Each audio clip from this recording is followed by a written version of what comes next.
When anyone starts their own agency, they've probably got some end goals in mind. A lot of people dream about selling their agency for millions of pounds, but the reality is that it's very difficult to sell a service-based business and make a lot of money, but that's a story for another episode. So one of the options people have is to build an agency that is less dependent on them, i.e. a self-running agency. Now, you know I'm a big fan of that because I have my book called The Self-Running Agency, and I also have my mastermind group also called The Self-Running Agency. So I'm working with a lot of agency owners to help them extricate themselves and be less involved. And that's the topic of today's podcast. And I'm really excited to be joined by one of my clients who's well on his way to building his own self-running agency. So let's get on with the show. I'm Rob DaCosta, and this is the Agency Accelerator podcast. As someone who has stood in your shoes, having started, grown and sold my own agency, I know just how it feels in the ups and downs of agency life. So this podcast aims to ease your journey just a little by sharing mine and my guests' experiences and advice as you navigate your way to growing a profitable, sustainable and enjoyable business. Hey everybody, and welcome to today's Agency Accelerator podcast. Today I want to talk to you about one of my favorite topics, which is building a self-running agency, i.e. an agency that is less dependent on you, the owner. To bring this to life, I'm delighted to be joined by Simon Isaacs, who is the founder and MD of marketing agency Capsule, a full-service marketing agency based in Colchester in the UK. Now, Simon's sort of nearly as old as me, I think, and he's got over 30 years of marketing experience and his own Capsule and run Capsule for over 10 years. And he was involved in all aspects of client delivery and running the operations and business development, but he's slowly divesting himself of some of these responsibilities. Now, one of the reasons for that is because outside of Capsule, Simon enjoys yoga, he owns a camper van, he's an EV advocate like me, and he is also a passionate photographer, and he's working on his exhibition and his book, which I'm sure we'll talk about. So with all that going on, no wonder Simon wants to build a self-running agency. So welcome to the show, Simon. And let's start off by having you tell us a little bit about your journey to starting and growing your own agency. So I've been running an agency for something like 15 years now. Capsule has been in existence for 11. Before that, I was MD of an agency in central London. I was invited to join that agency by an associate of mine, and I'd recently left a corporate job, so I was head of marketing for quite a large brewery and restaurant group, and decided one day, I think I was 35 actually, I decided that I had enough working for other people and wanted to work for myself. So I actually went and did some freelance work for about 2 years, and I was living in Brighton at the time. And I'd met somebody who ran an organic skincare company, and they were looking to reposition, pivot the brands, create new products. So I decided to go and work with them for a while, amongst other things. And so here I am today. I mean, running an agency is a big job, but I still enjoy it. Yeah, and I think a lot of our listeners will relate to that journey. And it's actually really similar to my journey when I started my agency, where we, for whatever reasons, decide to start on our own. For me, it was kind of arrogant, naive youth, I think, that thought I could do it better than what was out there. But started off freelancing and then grew to a certain point where you have to make that decision. Do you want to hire someone? And then before you know it, you've got a whole bunch of staff, a whole bunch of responsibilities, a whole bunch of clients looking at you for all the solutions and a whole bunch of headaches. So if you cast your mind back to those early days, Simon, what were your hopes and plans, in the first year or two of running your agency? I mean, the first thing I'd say is I actually didn't plan to form an agency and have employees. I thought I'd work as a consultant for the rest of my life because at the age of about 35, you're thinking, oh, actually, I'm getting quite old now. And, and I'm obviously really good at what I do. I could be a consultant and just go in and work for various people when I felt like it. But as I sort of got more into agency life and worked as an MD in an agency, I discovered I really enjoyed the sort of people aspect of it. And I've actually got a background in people development as well. So before I worked in marketing, I worked in leadership development for the same organization. And I sort of missed that a bit, and seeing people grow and develop and evolve. So it was just a natural progression, really. And then obviously starting my own agency after running somebody else's for a period of time, that was a big step. And, I thought, wow, how am I going to do this? But I sort of fell into it really, and everything just fell into place. Very hard work, obviously. And who? Took a good number of years to make any profit. Yeah, of course. And again, I think people will relate to that. And who were the? What roles were the first roles that you hired for when you started? When you decided that you weren't going to be a consultant, but you're going to grow the agency? What were the first people you hired? Well, originally I worked with three other partners in the business, and we were predominantly web development agency. So we had our own CMS platform, which was built from scratch. We had we had a creative director who was a graphic designer, web developer, another guy who was sort of focused on print. So I was the guy that came in to bring the sort of qualified marketing experience, I suppose. But hires, in terms of, well, at that time, I think digital marketing was just sort of coming to the fore. We were still having conversations with clients and prospects who didn't feel like they needed a website back then. Imagine someone having that conversation with someone today. It wouldn't happen. So we were starting to employ digital marketers because we could see the growth opportunity within that part of business, really. Yeah, when I tell people that when I ran my agency, there was no web, there was no internet. We printed our press releases on many sheets of paper and ran them through the franking machine. And then people say, "What's a franking machine?" And then I realised that I'm old and grey. So the world has changed a lot. And it's funny now, I think, when you talk about marketing to people, sometimes you have to say, no, I'm not just talking about digital marketing. I'm talking about kind of the more bricks and mortar traditional marketing like PR and graphic design and web design and all that stuff as well. So fast forward, 10 or 15 years and you're here where you are now, and you and I have been working together. I mean, in full disclosure, Simon's one of my clients. You and I have been working together for the last couple of years. Why did you decide you wanted to start removing yourself from the day to day and following through with this concept of building a self-running agency? Well, I suppose the big one is age. You get to a point in your life where you think, oh, okay, I think I'd like to see some changes. I think the pandemic had a big impact on that as well. But I'm quite entrepreneurial as a person, and I don't like to do just one thing. And I'm not a completer finisher. Definitely, I'm one of these people that loves coming up with an idea, loves winning a client, handing it over to somebody else. All of these things. But actually, I think as I've got older, I realise that there's this whole team of people that I've employed in the background who are so capable and actually quite excited about what they're doing as well. I want to give them an opportunity to shine and to actually run a business as well. So I suppose I feel like a bit of a philanthropist as well. I've created something and worked very hard to create it as well. And what's the legacy of that going to be? And I think the legacy of any good business is definitely the people that are running it and the people that are working in it. Yeah, for sure. I mean, I always say the thing I'm most proud about the 11 years of running my agency was what those people have gone on to do with their careers. And, that's something I'm very proud of. Mm. I think it's also worth stating that you have some fairly significant interests outside of work. And so the idea of building a self-running agency that isn't dependent on you 5 days a week enables you to pursue those other interests. Is that fair to say?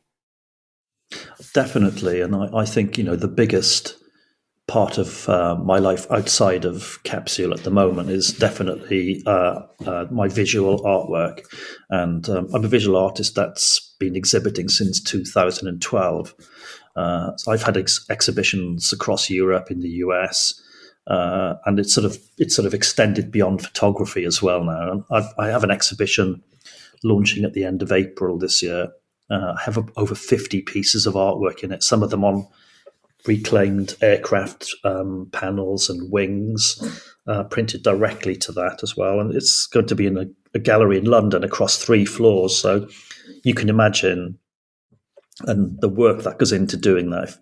Any of the people listening who have had to organize events will know exactly what that looks like. And I'm also publishing a book as well. So, that it really is, suppose it's, again, coming back to my entrepreneurial spirit, it's something I'm hugely passionate about. And And I think a I've lot of been working on people, it for 4 years. yeah, no, I mean, and if people are watching this on YouTube, you can see the background of Simon, which is in his art studio, not in his office. But I think a lot of people relate to what you've said about, being an entrepreneur in terms of being an ideas person and good at closing the deal, but not necessarily a good detail person, not a great completer finisher. I'm definitely like that as well.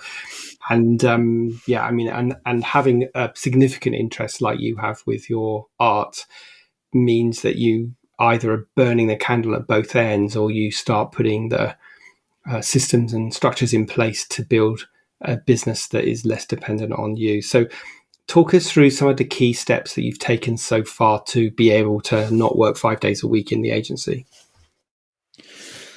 I think the biggest step change is actually having a team of people that you can really trust, and actually somebody who you know is a good number two for you. A person that you know that if you want to take time off, you know things will just happen. And I suppose that's the biggest thing, is getting those people in place. And then as part of that is actually creating a defined structure for the business as well. That's not going to be dependent on you. So, you don't have to be the person that signs everything off. And I think that is something that's really difficult for a lot of business owners, particularly in our world as well, because you end up becoming this figurehead that the clients want to speak to. And really, if you've got the right people in place, and the people that you trust, people the clients trust, then you don't have to be that go-to person, because it becomes quite tiring in time. Yeah. And I think that's essentially it's about having the right people in place and having the right systems and processes in place as well to deliver it. So I think absolutely. And I think one of the challenges a lot of people have is that as they grow their agency, in the sort of first 3 to 5 years, they hire the people that they can afford, which is often not a strong number two. And what happens is that there becomes a big gap between the agency owner and the rest of the agency.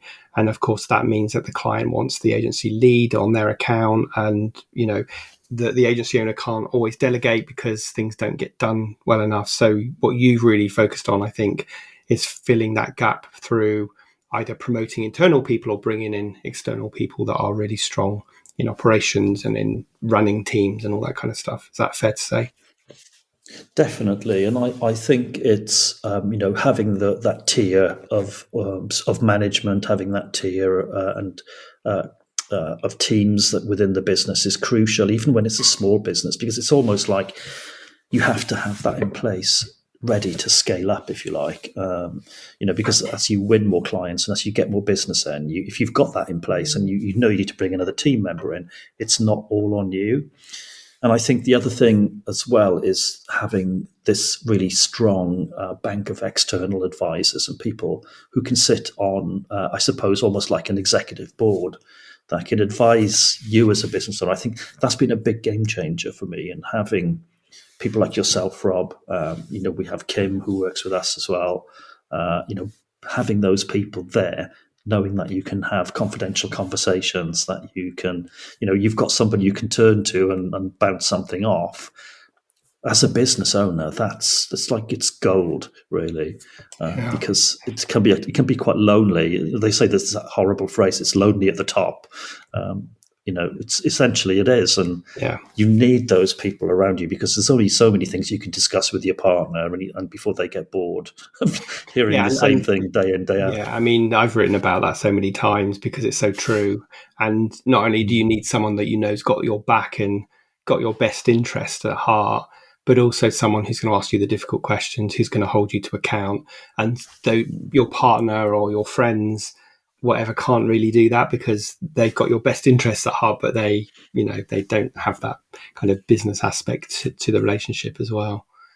I think you're right, and for every fantastic decision we make in business, there's probably like five bad ones behind it, or wrong decisions behind it. And actually, if you've got people who are not afraid to tell you that something's not a good idea or you've made the wrong decision, that's important. And for you to realize yourself is probably more important, and to be able to stand up and say, that was not a good idea. But if you've got those people who will tell you as well, and you listen to them, that's the other thing. Listening is crucial in all of this. Then it is. I think that's what's helped That's what's helped create the business I've got today, really, and to sort of make it a bit of a game changer for me.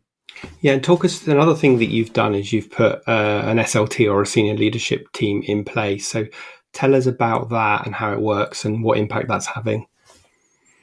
So I think when you look at the different models of how businesses are created and how leaders exit businesses, it's almost like you build up this portfolio of directors that essentially you will make you redundant in the end, or sort of make it that you've actually got nothing to do. And I think having an SLT in terms of strategically directing the business is a linchpin for what we've created today in Capsule. So bringing in a combination of external, I suppose, non-exec directors, combining that with a leadership team that are actually running the business as well. So like myself and our operations director. And then I think the other great thing that the SLT does is actually it creates this level of aspiration for the people that work in the business as well to actually move into a more senior role, because everyone has development needs. Everyone's on a journey of development, I think, and growth, including myself, and that will never end.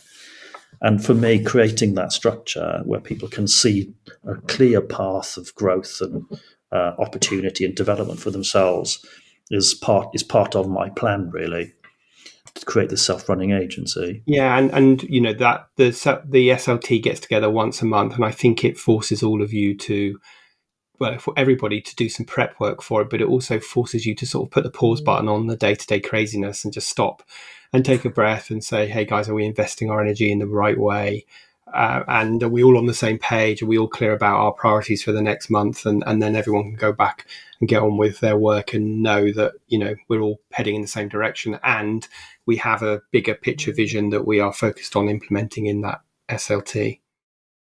I mean, what's been quite interesting for me is if I go back 25 years, I sat on SLTs in the large organization I worked in.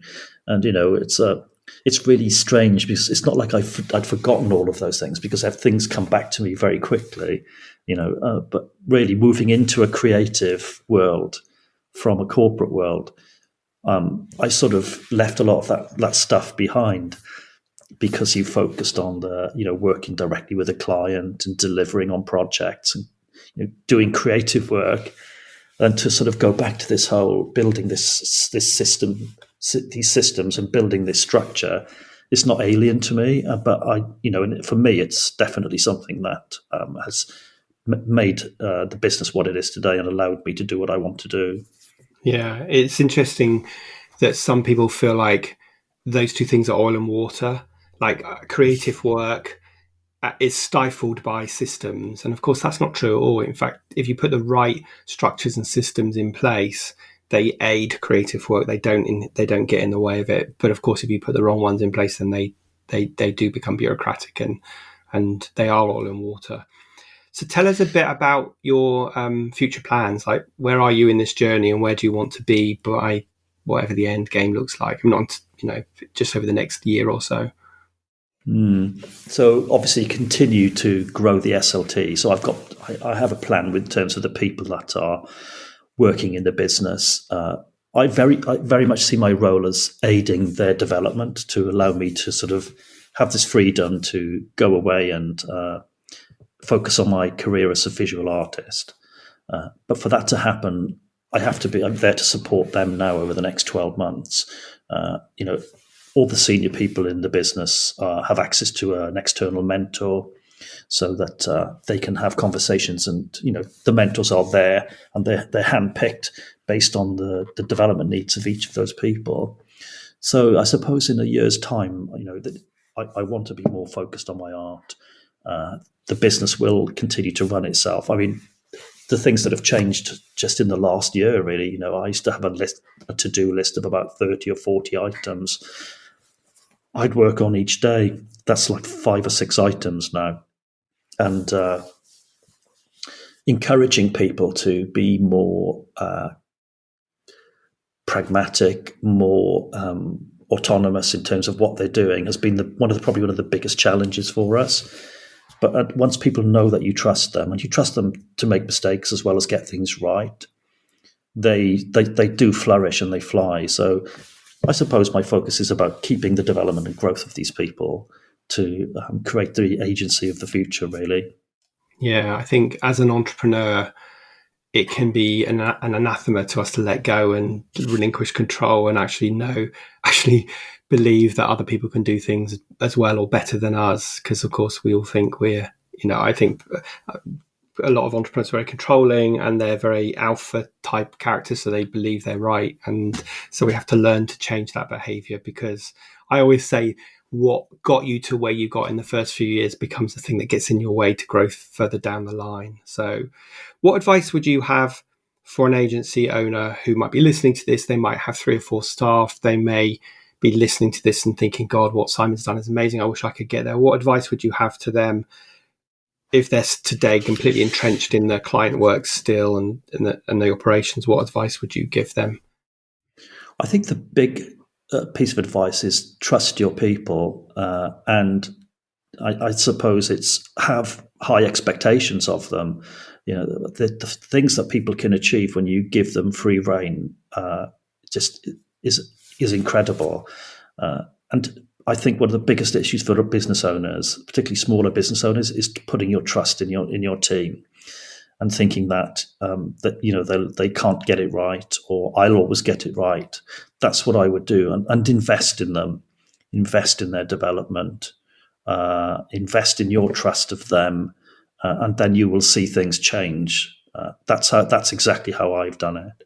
Yeah, let me just be awkward and devil's advocate for a moment and say someone again might be listening to this and going, well, Simon, I actually did that and they proved me right that I shouldn't delegate because they screwed it up and I had to jump in and rescue the situation. I mean, we've probably all been there in that situation. So if someone, again, is that small agency, they've tried to delegate, but they've had to kind of launch themselves back into rescue a situation, what would you say to them? Well, again, it's trusting them to resolve things that aren't right. I think a lot of business owners, and I've worked with them as well, and business people feel like they need to. Some people set people up to fail, and so they can ride in on their white charger and put things right. It's never a great way to lead, and I think that sit down with people and say, okay, this hasn't gone to plan. How are we going to resolve it next time? They'll have the answers. If somebody's made a mistake, if somebody has not got something right, they'll know why they got it wrong, and they'll know what they're not going to do next time. Yeah. So it's giving those people space to get it wrong, because it will happen, and actually knowing that that's going to happen as well, and then getting them to resolve it. Yeah. And I think my advice would be hire the best people you can absolutely afford, because you can't trust someone to do something if they don't have the skills to do it. You've got to, like you said earlier, you've got to upskill them and give them training. So I would say hire the best you can afford, and then don't I think, tolerate yeah. poor performance for too long. Do something about it. So if you've genuinely got the wrong person in your business, then do something about it. But I think your advice on letting people make mistakes within a sort of controlled environment and learning and let people do it their way is also, good advice that too many people don't follow. I think that's right, Rob. And business owners generally are there. They're in that position because they've generally got good instincts, and they get things, and they can see opportunities. Think about people like that as well, and when a person is good, and when the person is right for your business. Of course, we all make mistakes on that one, but ultimately, surround yourself with the best people you can. Surround yourself with people who are more skilled than you, and surround yourself with people who are cleverer than you, and all the things that you can't do. Then that's how businesses flourish, I think. And I've seen business people over the years not hiring people because they might be, they might have a bigger skill set than them, and they don't want to feel threatened. But I've never thought like that. The people have to be people that have skills that I don't have, and in many ways are better at some things than me. So Yeah, I think one of the mistakes people make is they often recruit in their like. So they recruit people they feel comfortable with, but sometimes we need to recruit people that we are challenged by, and like you say, no more than us, and maybe pushing the boundaries a bit, which we find uncomfortable. But that's how you grow and that's how you move forward. So I think that's all really, really good advice. My last question before we wrap today's episode up is, if you could go back in time and give younger Simon just starting out in business a piece of advice, what would it be?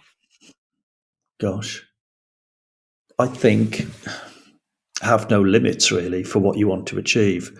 Uh, Lots of people they're failed by the education system. They give up, and for me, that doesn't mean anything because some of the best people I employ have been in that position. I have myself, and whatever I've wanted to do, I've always gone and worked really hard to get it, and nothing has stopped me doing that. And I've always got what I wanted, but I've always pivoted, and my career has been quite zigzag. I've moved across different things, try things, don't be afraid to do them, but always go after the goal, and don't make it money. Make it happiness, and something that you're really passionate about, and the money will follow.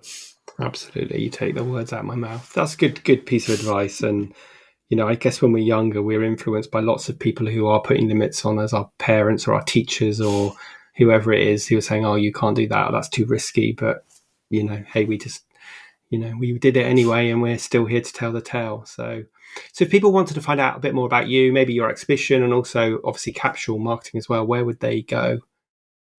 So the best way is to go to simonisaac.co.uk, and you'll be able to find all three of my websites there: Capsule Marketing, my current project, David Come Home, which is all about an astronaut who's been living on another planet in the future, and my general photography website, Warning Shot. So Fantastic. simonisaac.co.uk. Okay, so we'll include that link in the show notes. And just want to say a big thank you for joining us today and sharing your story, and hopefully inspiring some people to make some changes and do a few things differently so they too can start building their own self-running agency. Pleasure. Good luck, everyone.